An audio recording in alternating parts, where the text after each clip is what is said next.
Hi macro students, Miss Griffith. You might hear a trumpet in the background. That's my neighbor. Today we're going to go over 5.2.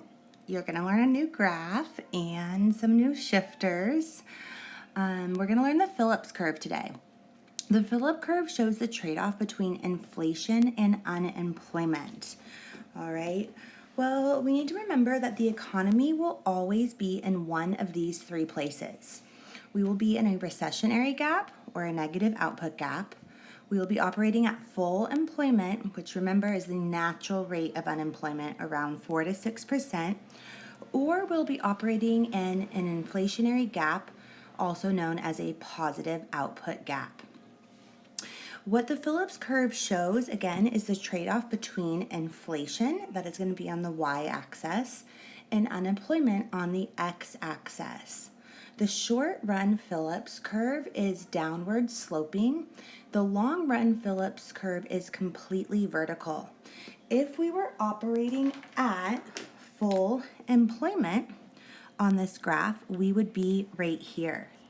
If we were in a recessionary gap, that means we would have high unemployment, all right, and low inflation, which is good, but high unemployment, bad.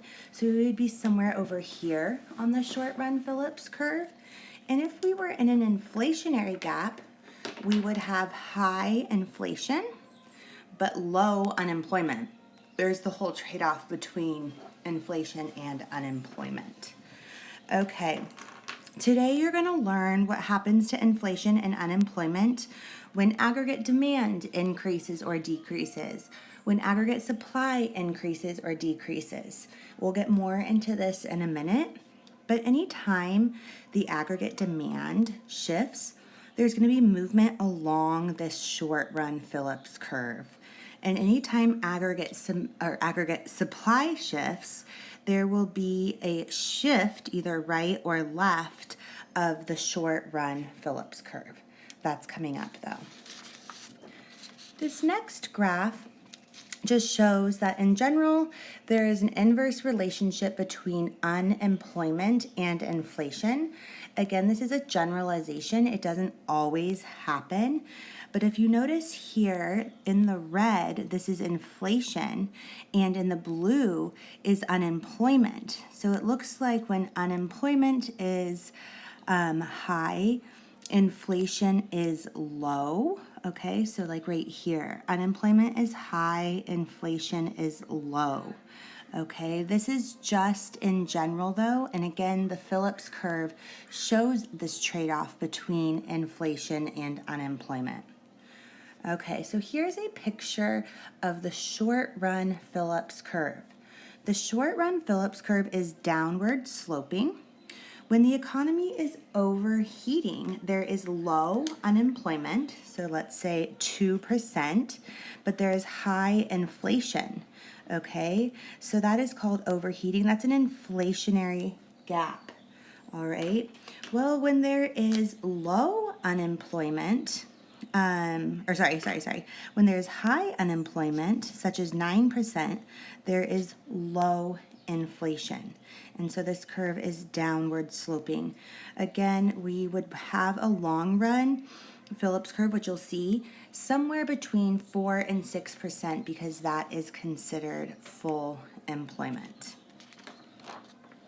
Okay, so now we need to see, okay, well, what's going to happen when the aggregate supply falls, causing stagflation? So remember, stagflation is that we're going to have a higher price level and low output. That is very bad, maybe because of a negative supply shock. So what I did is I went ahead and actually drew your aggregate supply, aggregate demand model to the left so we could see what's happening. Well, when we have stagflation, aggregate supply shifts to the left. I'm going to label it aggregate supply 1. Well, you can see we have a higher price level and a lower quantity. Well, what's going to happen to the short run Phillips curve? Well, anytime aggregate supply shifts, your short run Phillips curve is going to shift, and it's going to shift in the opposite direction. because now we need to say that there is high inflation, but also high unemployment, okay, because of our output going down. So we are actually going to shift the Phillips curve to the right to show high inflation and high unemployment.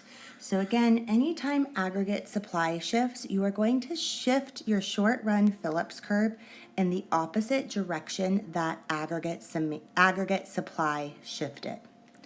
All right, we've kind of talked about this before, but we have the long run Phillips curve, and the long run Phillips curve is completely vertical.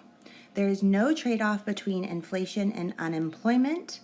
The long run Phillips curve is at the natural rate of unemployment, which again we call full employment, somewhere between 4 and 6%. Okay, now we are going to add the aggregate demand, aggregate supply model and the Phillips curve. So we'll have the aggregate demand, aggregate supply curve on the left, and then we will have the Phillips curve model on the right. Okay, show what happens on both graphs if aggregate demand increases. Okay, so let's first shift aggregate demand. So we shift aggregate demand to the right. It looks like the price level increased, right? And the quantity increased. So that means we are going to have lower unemployment, but a higher price level. Well, where is that on this Phillips model? Well, lower unemployment and higher inflation, that is going to be a movement along the curve. Okay, so the red dots match, yellow dots match here. Again, aggregate demand, when aggregate demand shifts right or left, it's going to be a movement along the short run Phillips curve. Okay, well, let's see what happens when aggregate demand falls. So first of all, I know it's aggregate demand, so I know it's going to be a movement along the short run Phillips curve. So aggregate demand is decreasing. That means our price level is decreasing, okay? And our quantity is decreasing. So we're gonna have higher unemployment, but less inflation, okay? Well, where is that on the short run Phillips curve? That is gonna be somewhere here, right? That's gonna be at a higher unemployment, but a lower price level. And notice here too, I just want to point out that we are in a recessionary gap, okay? It looks like before aggregate demand shifted, we were operating to the left of the long run aggregate supply curve. So we were in a recessionary gap here, and then we're going further into a recessionary gap. Okay, now let's see what happens when aggregate supply shifts. When aggregate supply shifts, there is going to be a shift of the short run Phillips curve. All right, so what happens when aggregate supply falls? Well, we kind of went over this. When aggregate supply falls, we have stagflation, where the price level increases and the quantity decreases. So that means unemployment is going to go up, right? Because our quantity has decreased. And also the price level is going to go up. Well, how could I make this graph show that? I will have to shift that short run Phillips curve to the right. So notice they're shifting in opposite directions. So when aggregate supply shifts to the left, the short run Phillips curve is going to shift to the right, again, showing this higher unemployment and a higher price level. One last one. Well, what happens when aggregate supply shifts to the right? Well, just notice here that we are already in a recessionary gap, meaning that we are operating, okay, below full employment here.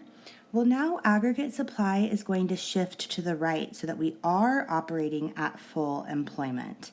All right, so that definitely means that unemployment is going to go down, okay? And then what happened to the price level? The price level also went down. So inflation went down and unemployment went down. Well, how am I going to show that on this curve? Well, the short run Phillips curve is going to shift to the left back to full employment, and you will see again that unemployment decreased as well as the price level. There are a few multiple choice questions for you to go over, and then you will take your quiz on the Phillips curve on NEO. Thank you.